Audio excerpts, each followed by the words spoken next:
भूत ने किया हमला। ये कहानी है भूत ने किया हमला के बारे में। एक बार की बात है, एक गांव में 3 दोस्त रहते थे, विक्की, विशाल और मधु। उन तीनों में इतनी गहरी दोस्ती थी कि जहां भी जाते साथ ही जाते, कुछ भी खाते मिल बांट कर खाते। एक दिन मधु अपने दोनों दोस्तों के साथ स्कूल से घर लौट रही थी। दोपहर का समय था और वे तीनों साइकिल चला रहे थे। तभी विशाल की साइकिल एक बड़े से पत्थर से टकराया गई और वह नीचे गिर गया। उसके पैर में बहुत तेज चोट लग गया और वह बुरी तरह दर्द से चिल्ला रहा था। मदद के लिए उस सुनसान रास्ते में कोई मिल भी नहीं रहा था। तभी मधु भागकर मदद के लिए किसी को बुलाने गई। थोड़ी दूर गई तो उसे एक 2 मंजिला घर दिखाई दिया। उसे लगा कि शायद वहां मदद मिल जाएगा। फिर वो वहां गई, लेकिन वहां जाकर देखी तो सारे कमरे में ताला लगा हुआ था। उसी वक्त मधु को लगा कि कोई उसके पीछे से होकर दूसरी मंजिल पे गया है, और जब वो पलटकर ऊपर देखी तो उसे एक परछाई दूसरे मंजिल पर जाते हुए दिखाई दिया।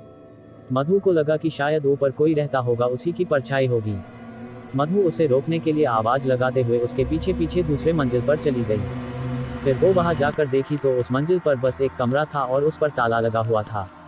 मधु को कुछ समझ नहीं आ रहा था, तो वह परछाई को मन का वहम मानकर वापस जाने लगी। तभी उसे एक डरावनी आवाज सुनाई दिया और जब उसने पीछे मुड़कर उस कमरे की ओर देखा तो उस पर जो ताला लगा था वह टूटकर नीचे गिरा हुआ था। मधु एकदम से डर गई और सोचने लगी कि ये कैसे हो सकता है, लेकिन उसे अपने दोस्त की मदद करनी थी, इसलिए हिम्मत जुटाकर धीरे धीरे उस कमरे में गई। वहां जाकर देखी कि एक बहुत लंबा चौड़ा और डरावना आदमी अपने बिस्तर में सोया हुआ था। मधु ने उससे पूछा, भैया क्या आप मेरी मदद करेंगे? वहां रास्ते में मेरा दोस्त साइकिल से गिर गया है, उसके पैर में बहुत तेज चोट आई है, दर्द के मारे चिल्ला रहा है। अगर आप मेरी मदद करेंगे तो बहुत मेहरबानी होगी। लेकिन वह आदमी मधु की बात का कोई का जवाब नहीं दिया। फिर मधु को उस आदमी पर गुस्सा गई। मधु चिल्लाकर उससे बोली, आपको सुनाई नहीं दे रहा है क्या? मैं आपसे कब से मदद मांग रही हूँ, कुछ बोलते क्यों नहीं? इतना बोलते ही अचानक उस कमरे का दरवाजा अपने आप बंद हो गया। मधु ने ये सब देखकर घबरा गई और दौड़कर दरवाजे की ओर गई और उसे खोलने की कोशिश करने लगी। उसके बहुत कोशिश करने के बाद भी वह दरवाजा नहीं खुला। तभी उस आदमी की जोर जोर से हंसने की आवाज आने लगी। मधु उसके हंसी से इतनी डर गई थी कि उसका पूरा शरीर कांपने लगा और उसकी आवाज भी नहीं निकल रही थी ताकि चिल्लाकर किसी से मदद मांग सके। फिर उसके बाद मधु को एक हल्की सी हवा का एहसास हुआ और जब वह पलटकर देखी तो इसका दिल दहल गया। वह आदमी जो कुछ देर पहले बिस्तर में सोया हुआ था और अब अचानक उसके सामने आकर खड़ा हो गया और जोर जोर से हंसने लगा। उसकी हंसी देखकर मधु को और ज्यादा डर लगने लगा। उसे एहसास हो रहा था कि आज ये मुझे जिंदा नहीं छोड़ेगा।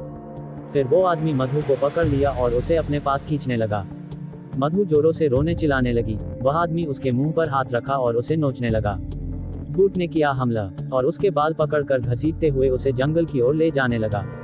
इधर विशाल दर्द के मारे छटपटा रहा था और विक्की परेशान था कि मधु अभी तक आई क्यों नहीं।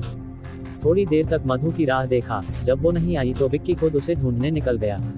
तभी एक आदमी ने विक्की से कहा, भाई तुम बहुत परेशान लग रहे हो, क्या बात है? विक्की ने उसे अपना सारा किस्सा सुनाया और फिर वो दोनों मधु को खोजने निकल गए। तभी एक जंगल में अधमरी हालत में मधु उन लोगों को मिली। उसके कपड़े फटे हुए थे और वह रो रही थी।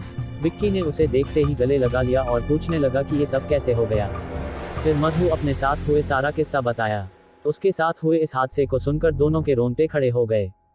तभी उस आदमी ने बताया कि कुछ साल पहले बगल के गांव में एक लड़का रहता था। वह थोड़ा पागल सा था और हमेशा आते जाते लड़कियों को छेड़ते रहता था। उससे परेशान होकर लड़कियों ने अपने माता पिता से बताया। फिर गांव वालों ने उसे बहुत मारा। फिर 2-4 दिन के बाद वह उसी 2 मंजिला घर में जाकर अपने आप को एक कमरे में बंद करके चाकू मार लिया।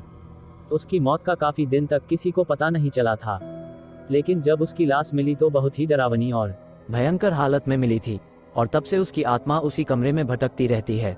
इसीलिए इस घर में आज तक कोई नहीं जाता है। उसके बाद विक्की ने उस आदमी की मदद से मधु और विशाल को घर ले गया और फिर ये तीनों उस रास्ते से होकर दोबारा कभी नहीं गए।